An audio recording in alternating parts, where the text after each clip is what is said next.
There we go.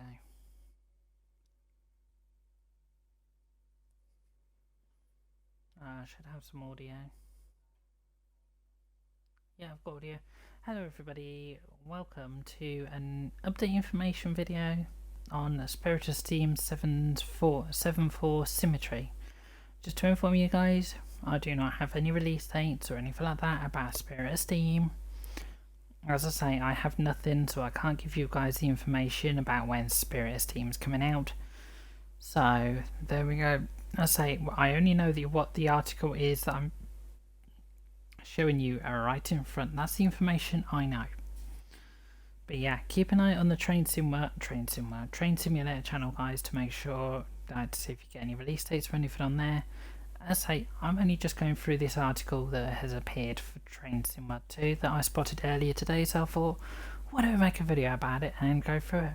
But yeah, if you enjoy what I do on this channel, guys, anything I do on this channel, when you want to see more, feel free to hit the subscribe button, feel free to notification bell to notify when my videos and streams go live. Also feel free to hit the like button if you enjoy what you read,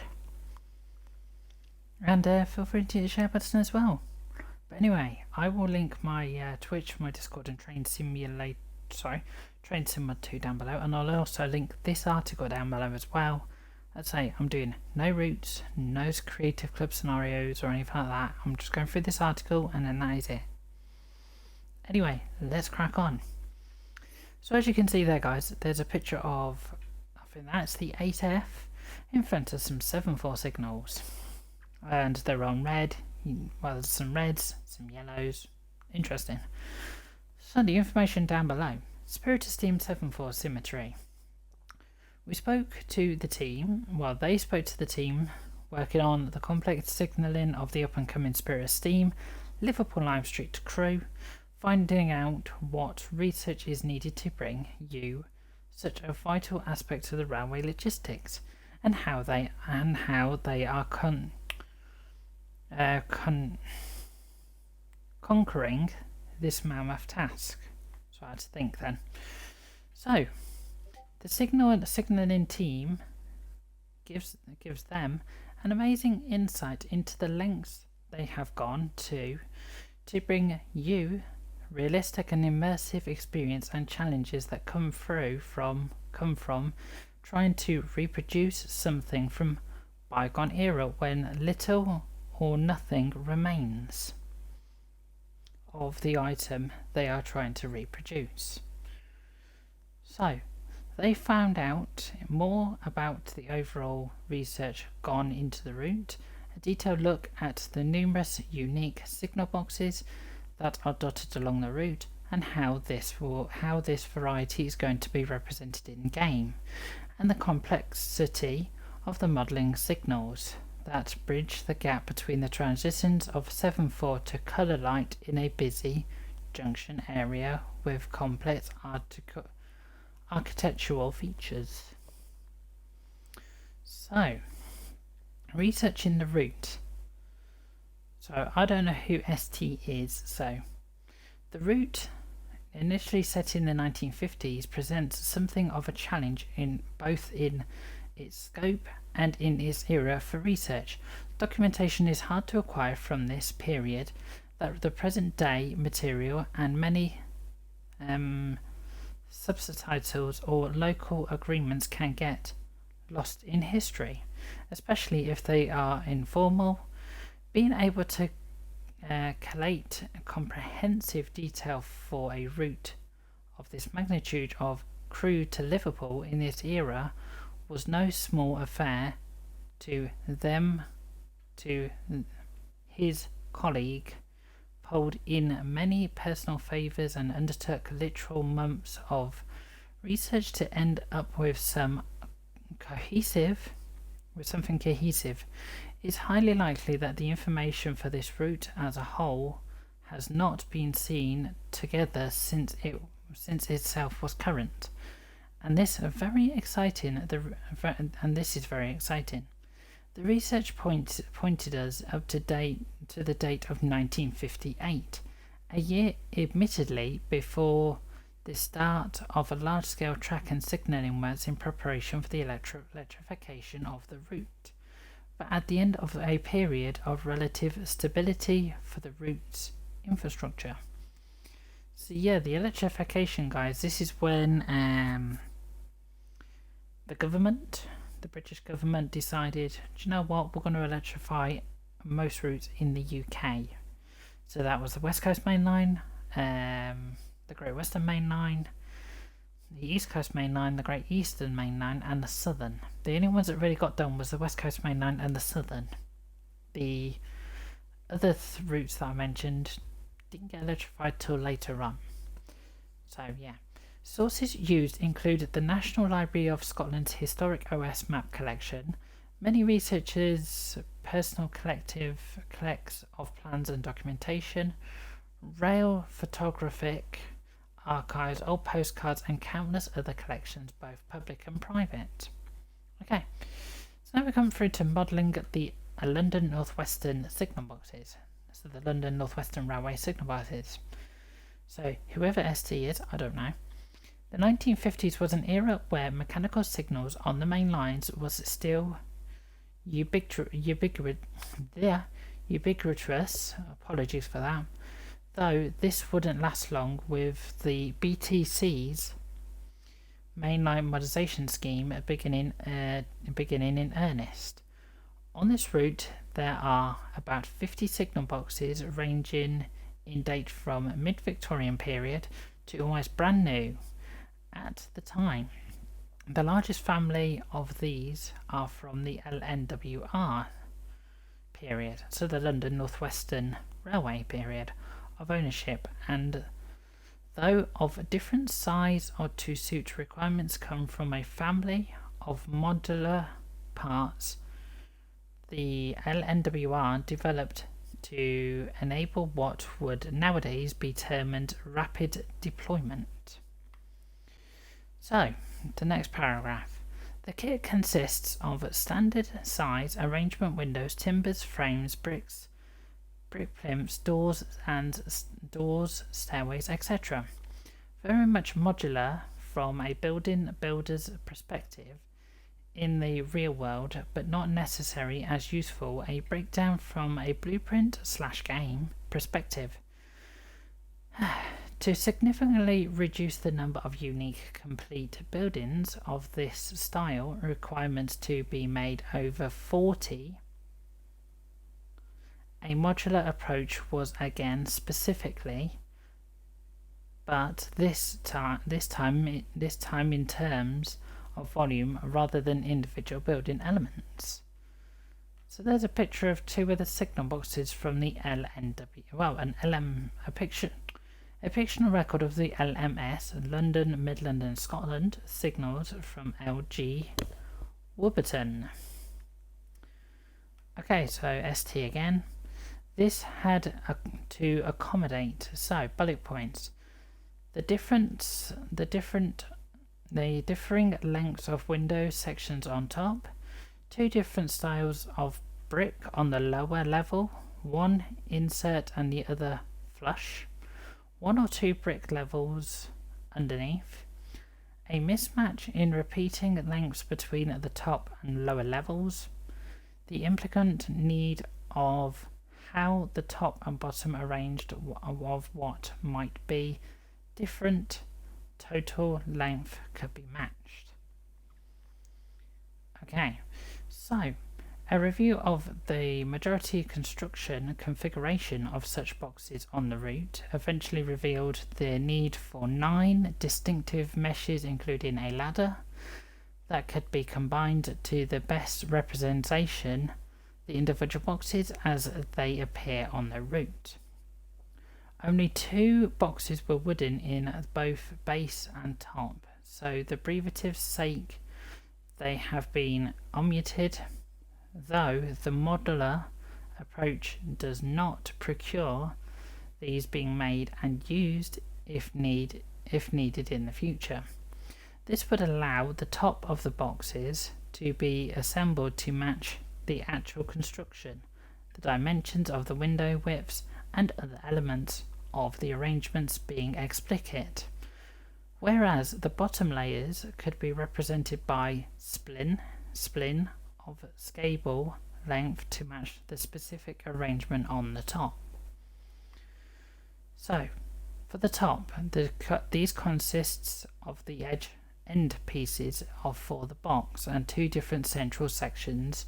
That's 2 and 3 windows, with 2 and 3 windows wide. So yeah, there's some pictures down below that, guys. They're actually in work in progress. So then we come down to the next paragraph. So for the bottom, these consists of ends with an access door or a window and central section, either wide width insert brickwork or narrow width flush brickwork that can be stretched to match the top. So that's the bottom. That's what's in below, guys, the bottom pictures. So the top pictures was the top, the next load of pictures are the bottom, but that's still work in progress, guys, so things like that could change. So it says then, this will enable a good representation of almost the LNWR boxes on the route to be built up, and of and of others from the same family in projects where needed. Okay, so implementing the complex signals at Ditton Junction. Ditton Junction Station eventually closed under rail track in 1994, but in the project's era was still a busy place, with some express trains calling in addition to various local trains, with the active set of good sidings and a rail connected works nearby. It was on one cusp of being thoroughly modernised, with its Victorian station building and waiting rooms being demolished and replaced with brutal concrete structures. As it will be represented in the game, Ditton Junction is in an early stage of transition. Formerly a stronghold of apologies if I get this word wrong, guys. Expertly tall LNWR lower quadrant signals. By the late 50s, these signal posts were due for replacement and had to become a maintenance liability. Such was the urgency of replacement with new 4 aspect about working as 2 aspect temporarily. Colour lighting signals, specifically as part of the modernisation / electrification project, were installed to replace arms shorn from the signal posts. A series of pictures from magazines and collections demonstrate the transformation. So yeah, down below there's a picture of Ditton Junction without its 7/4 signal arms. And that's a British Railways illustration volume 28 from November 18. Okay, so then we go on to the next load of paragraphs. So, in this 1957 dated picture from British Railways illustrated above, the transitionary state is seen with the posts still standing by this time without arms, but colour lighting replacements with features cutting in. With feathers cutting in, sorry. As can be seen, the replacements are further back, tight against the foot overbridge. So yeah, if you can see, guys, there is some slight differences there. So this gives good points of reference for where the signal links should be placed and visually sighted. However, the station buildings and overbridge staircases along with the huge signal posts were subsequently demolished. The platforms were extended, rebuilt, and the colour lights were removed from the cantilever structure and put on posts, leaving no modern day references pointing that existed at the time as well. The incredible tall signal posts present a spatial challenge to arrange in 3 dimensions. being near the end of the platform but not clipping into the station buildings above and over. In addition, from this angle, it's not entirely clear what the relationship of the staircases, overbridge, platform ends and signals locations are. So we come down to another picture as well. This presents an interesting puzzle where multiple different photographs from different angles of widely differing qualities need to be consulted together, and educated guesses made to fill in the blanks. So yeah, as you can see there guys, in that picture it's a hell of a lot more different to what the picture was above. Okay, so in this photo from the same magazine show how this platform ends relates to the staircase, also shows the position of the big signal post as being about half along the staircase. So it says here in quotes, stay, wire and post being to the right. Other views taken from the completely different angles show that the bottom segment of the staircase to each platform were in alignment at the platform level. Okay. So the final angle we have is in this image, showing that the end of platform 5 and 6 were both in line with the end of platform 3 and 4, but also further away from the road overbridge. This is because the station building is over the tracks, creating deeper bridge for the pair of tracks on the right of the image above. So yeah, that's in the image above guys. Then we come to another image from the National Library of Scotland. So this is a 1905 OS map. So a quick check of the 1905 25-inch mile OS map confirms this is the case, and doubly confirms the footbridge position as being in a line for all spans and with a gap between it and the road. SPs stands for signal posts, which are represented by large black dots. So yeah, what the SPs on the picture up above guys are representing signal posts. Okay, so we can now see how everything relates to each other and can visualize this from multiple angles. But how can we use this in game if we still lack the definitive reference point?